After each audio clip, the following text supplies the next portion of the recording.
Hello everyone. Now let's discuss epsilon NFA and its conversion to DFA. Right? So what is epsilon NFA first of all?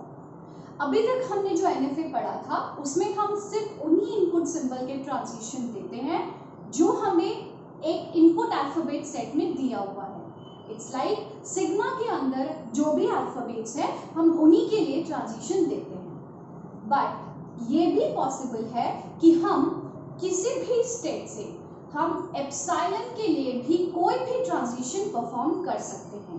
अगर आपको लगता है कि मुझे इस पॉइंट पे एक ट्रांजिशन परफॉर्म करना है Q0 से Q1 but I don't want to read anything, मुझे कुछ भी रीड नहीं करना। लाइक फॉर एग्जांपल जैसे कुछ बच्चे हैं जो चाहते हैं कि हाँ हम सेमेस्टर 1 से सेमेस्टर 2 में आ जाएं बिना पढ़े, ठीक है, वैसे ही कि हम कुछ नहीं रीड कर रहे बट फिर भी हम एक स्टेट से दूसरे स्टेट में एक ट्रांजिशन परफॉर्म कर रहे हैं and that transition is possible with the help of epsilon. Like as you can see, there is a epsilon NFA I have drawn. Q1 से Q2 स्टेट पे हम जा रहे हैं और वो जो ट्रांजिशन है वो सिंपल एक स्टेट चेंज किया है, लेकिन उस स्टेट चेंज के टाइम हम कोई भी इनपुट सिंबल इनपुट टेक से रीड नहीं करेंगे। It was simply like epsilon, ठीक है, blank kind of thing is there, तो हम इसको बोलते हैं एप्सिलॉन NFA। अब इसको NFA क्यों बोला जाता है? क्योंकि DFA के अंदर epsilon transitions are not allowed, इसीलिए हम उन ट्रांजिशंस को एक डिटर्मिनिस्टिक बिहेवियर यानी कि डिटर्मिनिस्टिक फाइनाइट ऑटोमेटा में कन्वर्ट कर सकते हैं। So we can able to convert any epsilon non-deterministic finite automata into deterministic one. So let's see how we will convert it. So before that conversion, we need to understand what is epsilon closure in epsilon NFA.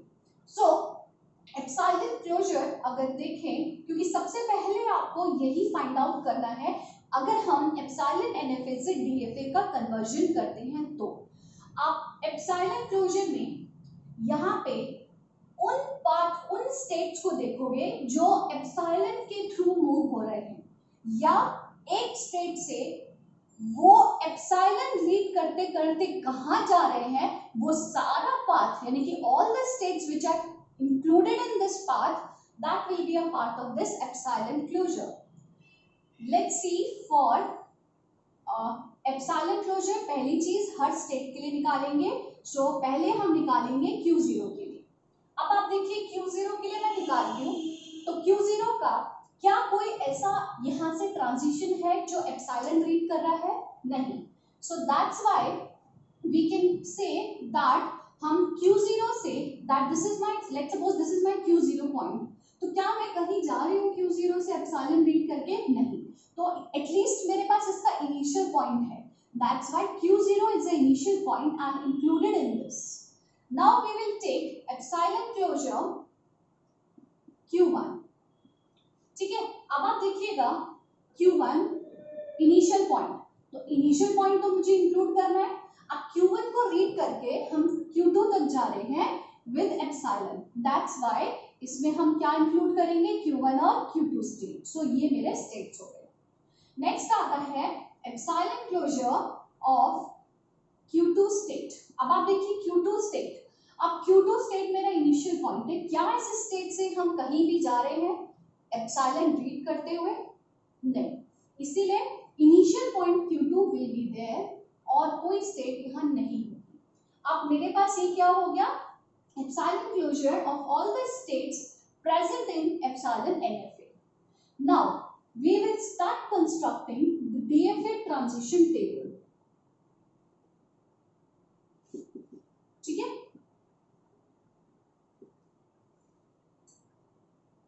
how many inputs are there? 0 and 1.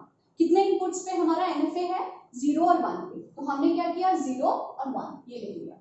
अब आप देखिएगा 0 और 1 के लिए एक चीज ध्यान रखिए, हम इस टेबल में जो भी एंट्री करेंगे वो डायरेक्ट एंट्री नहीं होगी, वो उसके क्लोजर की फॉर्म में होनी चाहिए, ठीक है। इस टेबल में हम DFA के टेबल में कोई भी एंट्री करें वो डायरेक्ट एंट्री नहीं है, इंस्टेड ऑफ दैट हम उसके एप्सिलॉन क्लोजर को यहाँ पे डिनोट करेंगे। सो फर्स्ट है मेरा इनिशियल स्टेट Q0, तो इनिशियल स्टेट Q0 को इनिशियल स्टेट Q0 नहीं लिखेंगे, उसका एप्सिलॉन क्लोजर लिखेंगे। What epsilon NFA to DFA में हम इनिशियल स्टेट से ही स्टार्ट करते हैं, बट उसको initial state as it is ना लिख के उसका एप्सिलॉन क्लोजर लिखेंगे। सो दिस इज Q0, ठीक है। अब Q0 से जीरो स्टेट के लिए, जीरो इनपुट के लिए क्या ट्रांजिशन है, Q1। Q0 से जीरो इनपुट के लिए कौन सा ट्रांजिशन है, Q1। तो Q1 क्या हो गया मेरा, this is the answer. But Q1 को डायरेक्ट Q1 नहीं लिखना, उसका एप्सिलॉन क्लोजर लिखेंगे Q1 Q2। So this is my Q1 and Q2, ठीक है। Now Q0 on one input is nothing, कुछ भी नहीं दिया, कोई ट्रांजिशन नहीं दिया है 1 के लिए। सो दिस इज एक्चुअली अ 5।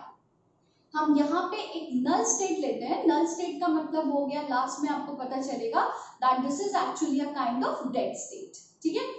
अब आता है this is the new state in the system, ये न्यू स्टेट है, इसीलिए हम इसके ट्रांजिशंस फाइंड करेंगे Q1 और Q2 के, ठीक है।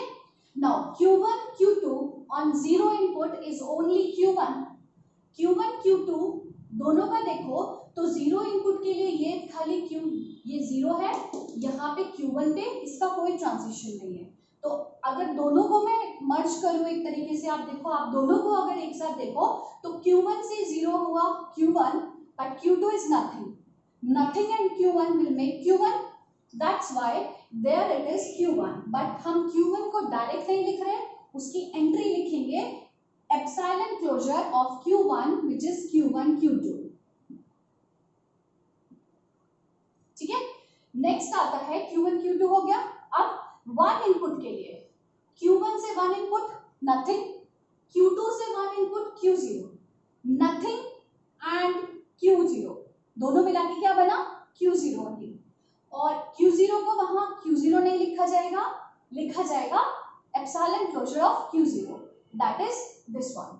सो here I have to make an entry of Q0।